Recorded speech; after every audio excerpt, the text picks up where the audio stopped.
Senhor esteja convosco. Proclamação do Evangelho de Jesus Cristo, segundo Lucas.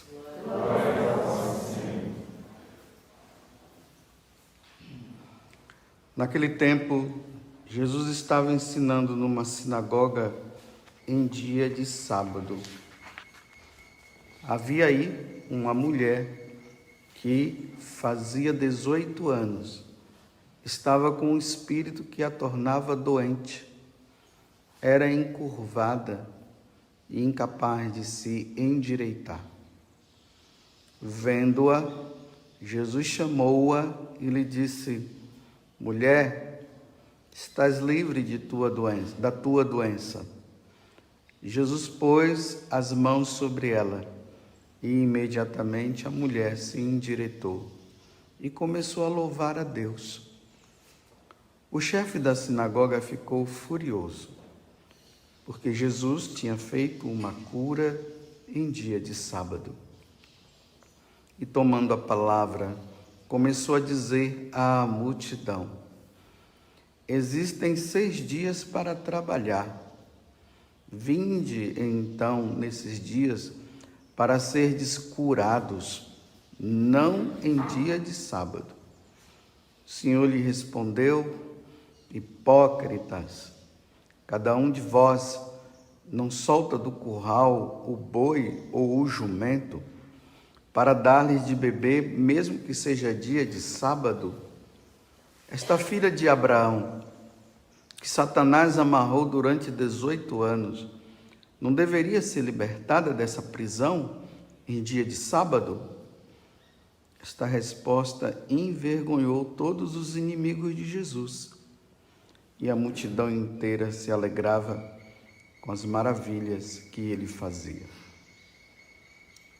Palavra da salvação. Glória a vós, Senhor.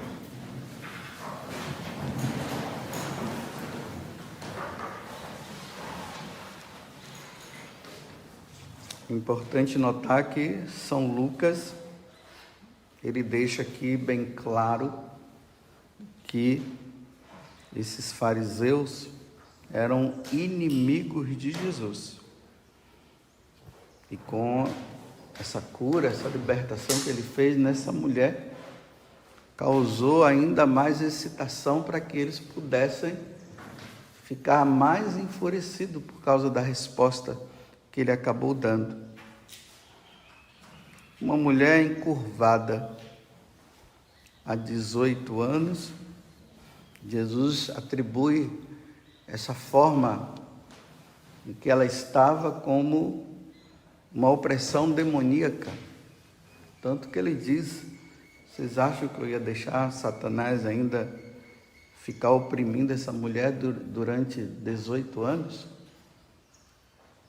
De forma espiritual, nós percebemos aqui o quê? O peso dos pecados dessa mulher levou ela a ficar encurvada. O pecado causa isso. O pecado causa tristeza, o pecado causa depressão, que é um estágio maior de tristeza. O pecado nos faz ficar doentes, nos deixa doentes. E se nós não pedirmos a Deus a graça de sairmos dessa vida de pecado, essa doença vai nos atormentar durante toda a nossa vida.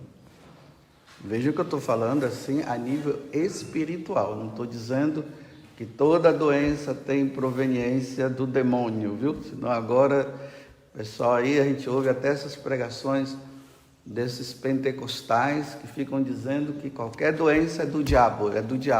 Não. A doença é uma situação que nós entramos depois que o pecado entrou no mundo. Então a doença, entre aspas, é algo natural, que não deveria ser. No paraíso ninguém ficava doente, e nem no céu ninguém vai ficar doente. Mas graças a Deus, né, temos os médicos aí que nos ajudam, com toda a ciência que é feita, que nos ajudam a sairmos deste grau também de enfermidade. Mas voltemos ao que eu estava falando, o pecado. O pecado deixou aquela mulher encurvada. Por isso eu queria voltar para a primeira leitura que nós temos visto durante esses dias, que é da carta aos Romanos. São Paulo está dizendo que aqueles que vivem segundo a carne, ou seja, aqueles que vivem no pecado, não agradam a Deus, não podem agradar a Deus. Aí ele fala que nós vivemos segundo o Espírito que nós recebemos. São Paulo aqui está fazendo uma alusão ao batismo. Então, quando São Paulo está pregando para os romanos, vamos lembrar, né, que eu já falei aqui, a vida que os romanos viviam, a degradação, os pecados da carne que eles viviam, a forma como eles agiam, cada um, eles tinham os deuses para cada situação, o deus Eros, o deus do prazer, e aí por diante, Baco, o deus da bebida, e aí eles se lambuzavam dessa forma. Aí agora eles se convertem ao cristianismo e são batizados.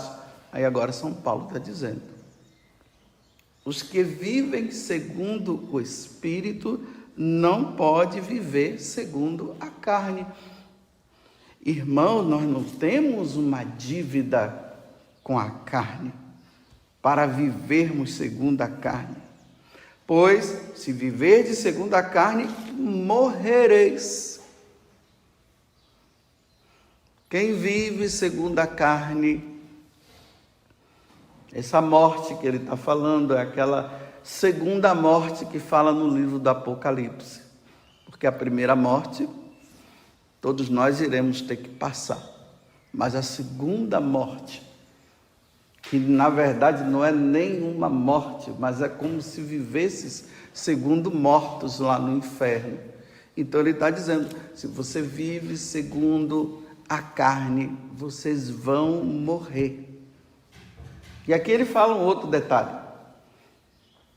Porque nós que recebemos o Espírito, isso foi no batismo, nós somos filhos de Deus. Nós somos filhos adotivos, porque nós nos tornamos filhos adotivos no dia que nós fomos batizados. No dia que nós, antes do batismo, nós éramos criaturas, nós fomos criados por Deus, mas na hora que fomos batizados, nós nos tornamos filhos adotivos por meio de Jesus Cristo, por meio da morte de Jesus na cruz. Então, hoje nós podemos dizer, falar como Jesus fala, Abba, Pai. Porque Jesus é filho, Jesus sim é o primogênito, mas nós somos filhos adotivos. Então, uma vez que nós nos tornamos filhos de Deus por meio do batismo, e nós temos a Deus como Pai, aí São Paulo está dizendo que nós somos herdeiros da vida eterna com Ele. Mas para que nós possamos herdar a vida eterna com Ele, nós precisamos viver como filhos de Deus e não como filhos do diabo. E viver como filho do diabo é se lambuzar no pecado. E a recompensa, o salário disso aqui é a morte, como São Paulo vai dizer. Então, no sábado, essa leitura, que deu início a essa leitura no capítulo 8 da carta aos Romanos, São Paulo dizia assim: os que vivem segundo a carne não podem agradar a Deus. Olha bem, nós que fomos batizados, nós que somos católicos, nós precisamos agradar a Deus. E a forma de nós agradarmos a Deus é não darmos razão para o pecado fazer parte da nossa vida. Vós não viveis segundo a carne, mas segundo o Espírito, se realmente o Espírito de Deus mora em vós.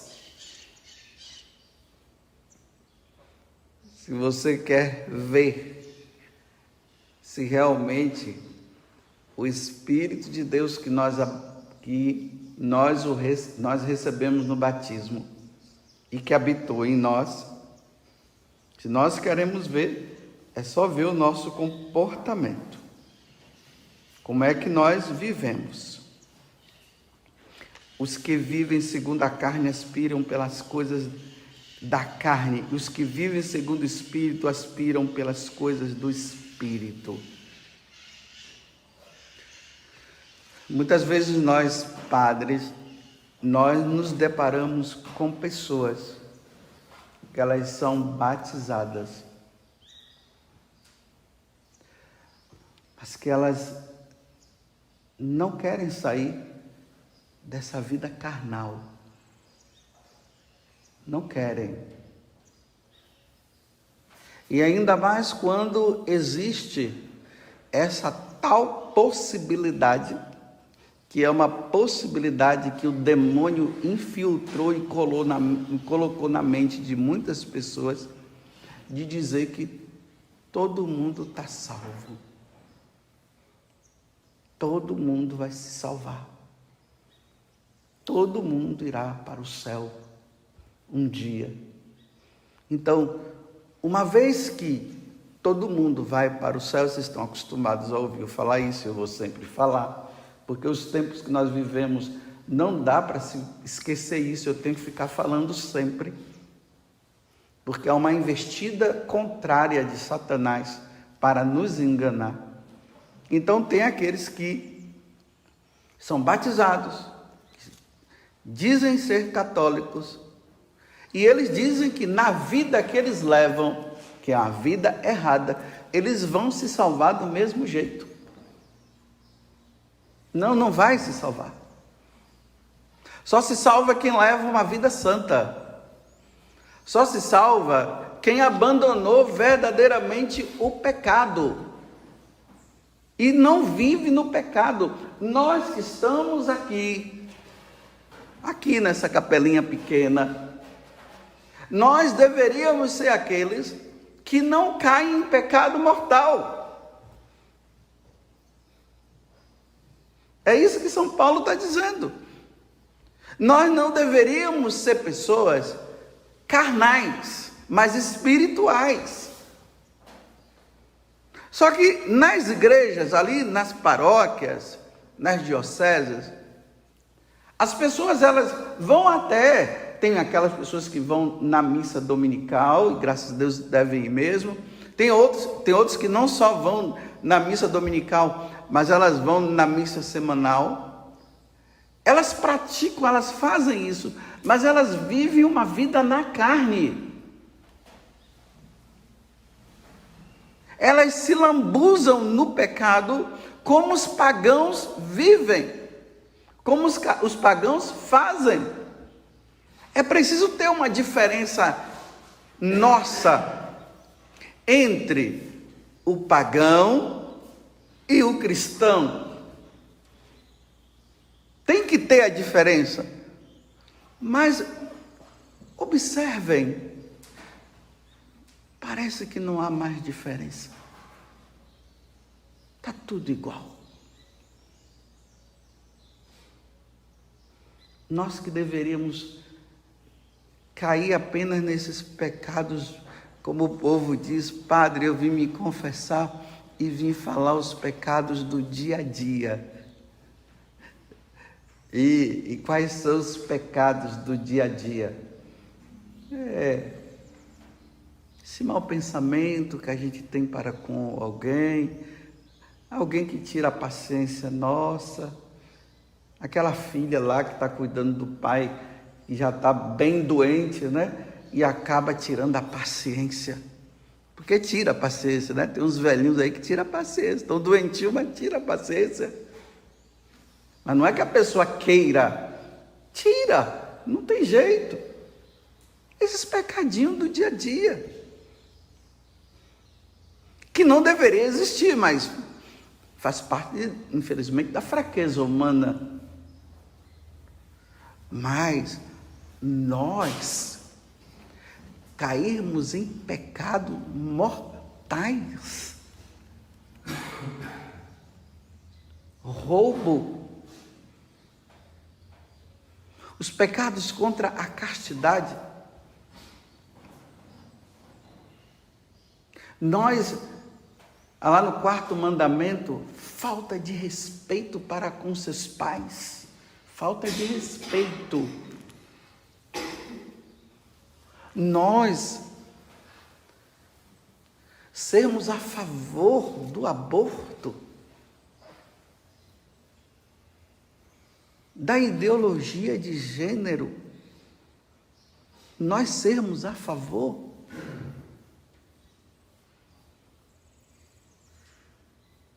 Acharmos que isso está correto, que não tem problema. Não. Isso é da carne, não é do espírito. Isso não vem de Deus. Apoiarmos a prática de homem com homem, mulher com mulher. Essas leis que estão saindo agora, tentando legalizar como é quando um adulto usa uma criança, como é que... Isso. Nós que somos do Espírito, aprovarmos a pedofilia. Casamento entre pai com filho e filho com pai. Nós que somos do Espírito, herdeiros do reino dos céus. Aonde está a diferença? Só porque vai na igreja? Só porque participa de uma adoração? É essa a diferença? Sim, também essa é a diferença. Mas a diferença ela tem que acontecer depois que nós saímos da adoração, depois que nós saímos de uma santa missa, depois que nós ouvimos uma homilia, depois que nós meditamos, depois de nós rezarmos o terço. Nós devemos sair desses momentos com o fruto do batismo, com o fruto do Espírito, que vai contra isso que Satanás semeou no mundo e que está tudo se normalizando. Antigamente, as pessoas elas entravam na igreja para levar uma vida santa. Hoje se entra na igreja para levar a vida pagã. É assim que está. Os apoiadores da carne, e está tudo bem, está tudo maravilhoso. O importante é que Deus é bom e Deus é misericordioso, mas Deus é bom e Deus é misericordioso, mas nós não criamos vergonha na cara.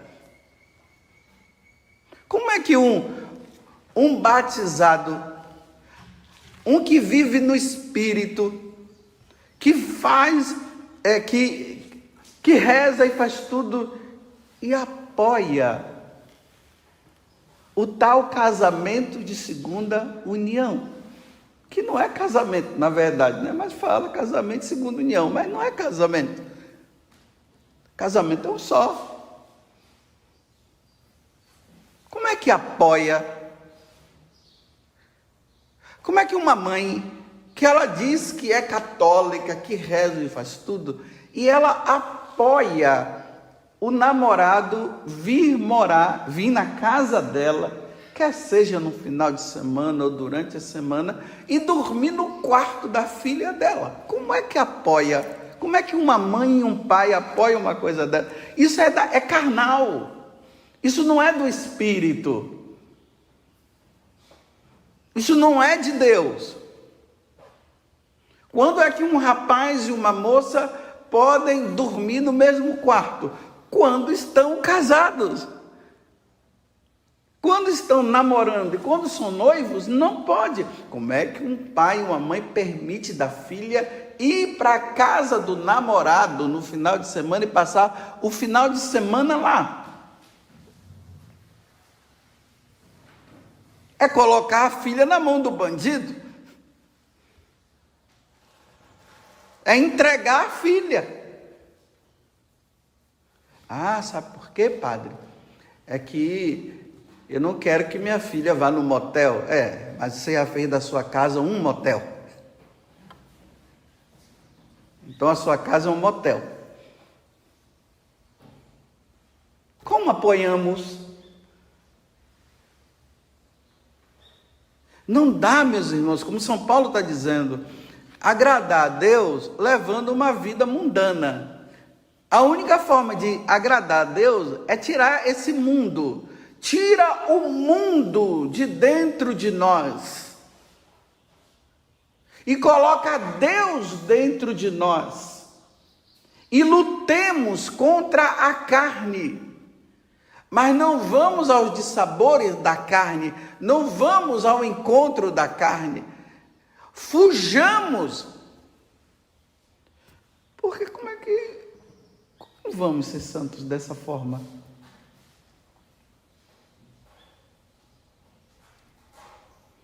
Eu sempre falo para as pessoas, e isso eu estou incluído também. Eu disse, até quando? Até quando? Você quer ir para o céu? A pessoa diz assim, quero, padre. Assim? Com essa prática? Sim, mas eu quero ir para o céu. Não vai, nessa prática não vai. Quando você vai abandonar essa prática? Você tem a capacidade de entender que você está fazendo uma preparação para ir para o inferno, em vez de fazer uma preparação de ir para o céu. A nossa vida, meus irmãos, aqui na terra é uma preparação para o céu, não é para o inferno é para Satanás, é ele que tem que estar lá, por um desígnio de Deus, ele continua aí agindo, mas o lugar dele é no inferno. Aí a nossa preparação é para o céu. Padre, mas eu sou muito fraco. Eu também sou, todos nós somos. Mas vai lutar quando? É preciso lutar. Não nos preparemos para o inferno. Nos preparemos para o céu.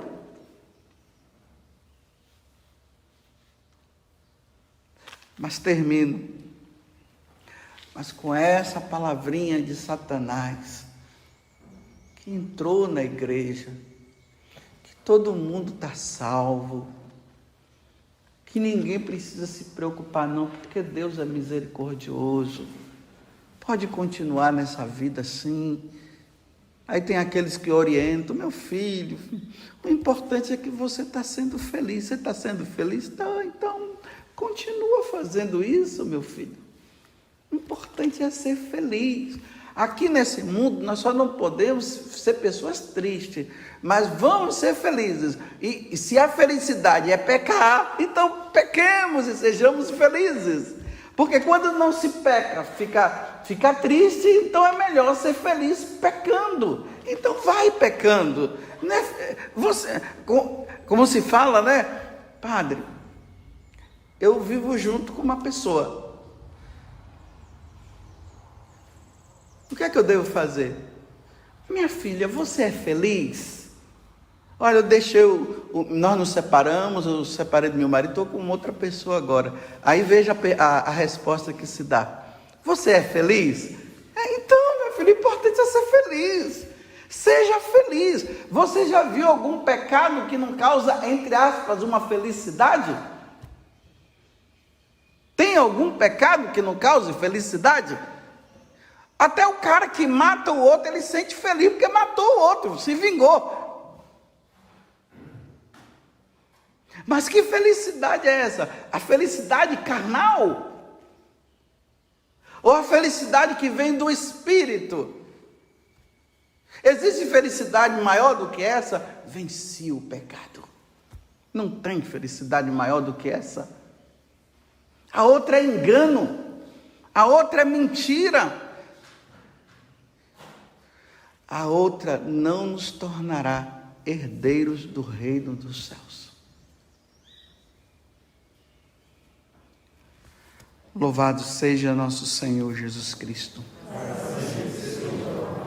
e a nossa Mãe, Maria Santíssima.